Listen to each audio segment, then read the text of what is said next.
Good afternoon, my friends. This is Paul, and today I'll be reviewing for you Sonic Racing Crossworlds Switch 2 Edition.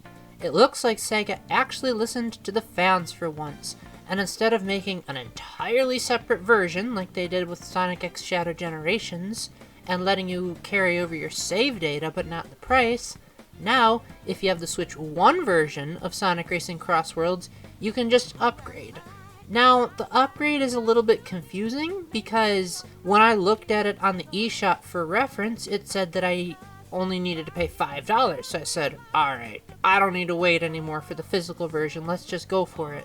So then I re-rented the Switch 1 physical version, put it into my Switch 2, went back to the eShop, it jumped up to $10. So, I don't know what the heck is going on, but I think you're better off with only $5, because there's really only two things that the Switch 2 edition changes, and that's that the graphics are better, and the performance is now up to 60 frames per second, which if you recall is exactly what they did with Sonic X Shadow Generations. In this game's case though, I would say that it's more immediately noticeable that the game is on the Switch 2, because the Switch 1 version of Sonic Racing Crossworlds was kind of blurry. Like, I'm not usually the one to talk because I mainly only play Nintendo systems, so I don't always have this cynicism of, oh, it looks so much worse than the other versions, but Sonic Racing Crossworlds on the Switch 1 is kind of an ugly mess. From an artistic standpoint, it looks pretty good, and some of those Crossworlds aged remarkably well on the old hardware,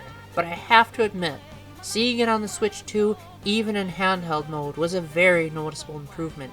Even just the starting menu, which looks like your stereotypical online lobby. The character models look significantly more smoothed out.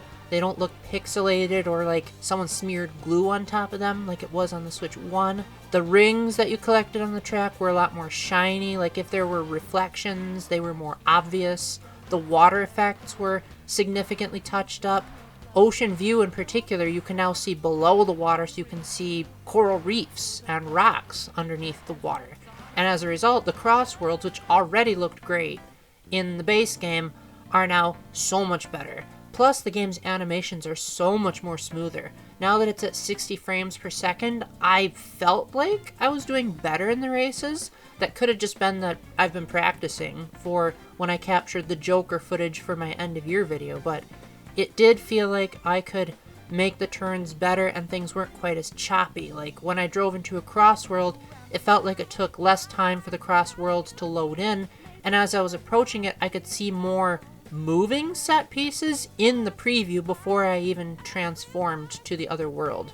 There were two parts of the game that really stood out as, man, this really does feel like it started out as a Switch 1 game and they just completely forgot to touch it. And that's the crowds and the loading times. Admittedly, the loading times to start the race seem like they're ever so slightly shorter, but like, when you win a race, it'll linger on the results for so long. It's like, this is a Switch 2 game. What the heck is taking you guys so long? Maybe I'm just used to Mario Kart, where it's a bit more snappy, but it did seem like, do we really need to see how many points everyone has for that long a time? Why can't we skip the rival interactions? That would be another thing, especially if you've turned the subtitles off. Like, what's the point of just seeing the characters moving their mouths? And then the other thing that kind of bothered me was that the crowds still looked very much like Mario Kart 8 Deluxe early booster course pass crowds. As in, you'd have a couple of chows jumping up and down in like 5 frames per second, and it was very jarring because not only did it move more choppy than the rest of the game, but it also looked terrible. Like, it looked like the Switch 1 version did, and considering that this is the Switch 2 edition, I'm like, oh boy, is my memory of the Switch 1 version really that bad? Like, how much worse did it look on that version? Unfortunately, that's really it as far as the changes here. This isn't a major overhaul of the game in any way.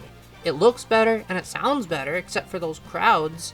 But if you didn't like the original game, you're probably not gonna like this one. But if you love Sonic Racing Crossworlds as much as I did, then you're going to be absolutely amazed at how much this game basically makes Mario Kart World practically obsolete, unless you really like that open world.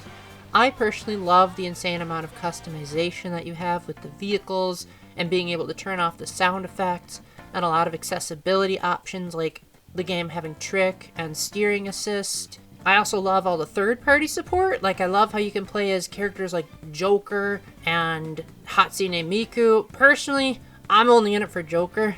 In case you couldn't tell by now, I wanted to make my fanboyism for Joker really, really obvious. I drove in his vehicle with the character, I put on the Persona 5 music, and I even chose Shadow the Hedgehog as the rival as a nod to Persona. If you can guess that reference, let me know in the comments section, because I'd be very curious how many of the rest of you are Persona players. I love how the Saga characters are just free updates that you just get.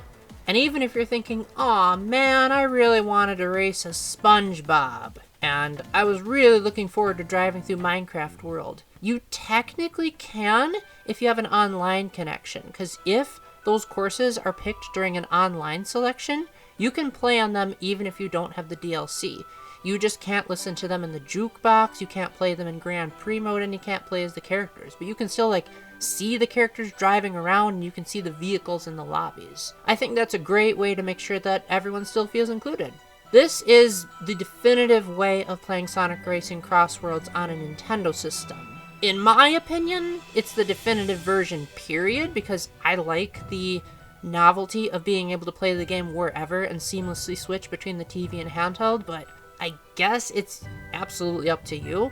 Although I am happy that Sega allows crossplay so that no one has a disadvantage, and for that matter, if you're playing this on Switch 2, now you get 60 frames per second like everyone else, so maybe you'll have more of a chance in the lobbies.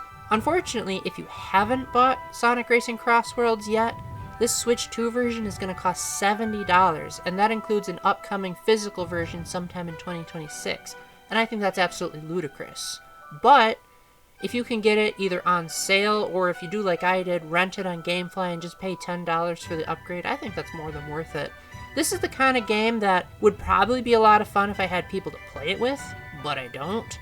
And the kind of game that's great for online lobbies, which I am not going to touch that. I really do not like online racing games. I don't like online fighting games. Really, the only online games I really like are like the ones that give you hints. But for those of you that want that kind of endless replayability, then if you have an online connection, this is a steal. But there's also not much more to do besides just the racing. So if you're looking for more missions or more side objectives, that's probably more of what Mario Kart World and Kirby Air Riders are for. But as it is, Sonic Racing Cross Worlds is still the second best kart racer of this year, a great showcase of lots of third-party characters coming together to race, a really good graphical showstopper, but also not improved from the Switch 1 version in any other way. So there's still no story mode, still not really anything to do besides races, not really any new songs or new characters or new content, but you're also getting so much in the base game as it is that I'm still pretty grateful with what I had. I had a blast revisiting it, but I wouldn't say it was a particularly amazing blast. It was just like, oh, okay, it was nice to have the upgrade, and then I moved on, and I personally think you should too if you have something like GameFly or the library. So with that, thank you very much for watching, my friends. Let me know if you have any comments or questions, and until the next time, remember to keep the faith, stay epic, and God bless. Bye!